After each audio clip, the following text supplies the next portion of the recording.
పులివెందుల పట్టణంలో ఉన్న Peter England బట్టల దుకాణంలో అగ్ని ప్రమాదం చోటు చేసుకుంది. విద్యుత్ షార్ట్ సర్క్యూట్ కారణంగా మంటలు చెలరేగినట్లు ప్రాథమిక సమాచారం. మంటలు వ్యాపించడంతో దుకాణంలో ఉన్న బట్టలు కాలి బూడిదయ్యాయి. అలాగే ఏసీ, కంప్యూటర్ సహా ఇతర సామగ్రి కూడా దగ్ధమైంది. ఈ ప్రమాదంలో సుమారు 10 లక్షల రూపాయల ఆస్తి నష్టం జరిగినట్లు షాప్ మేనేజర్ తెలిపారు.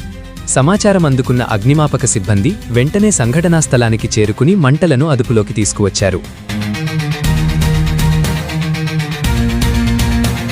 నైట్ షార్ట్ సర్క్యూట్ అయింది, తెలియదు. 10-11 ఆ టైంలో అయింది. కాల్ చేసి వచ్చాము. సిస్టము, మానిటరు, కొన్ని బట్టలు అంతా దాదాపు 10 lakhs పోవే నష్టం ఉంది. ఏసీ నైట్ అయితే సార్ 11-12 టైంలో అయిపోయినట్టు.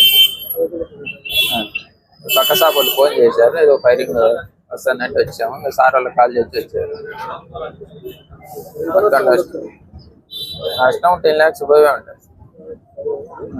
బట్టలు, ఏసీ, ఫ్యాన్లు మొత్తం కలిపింది. 25,000 క్యాష్ ఉన్నాయి. క్యాష్ కూడా 10 lakhs.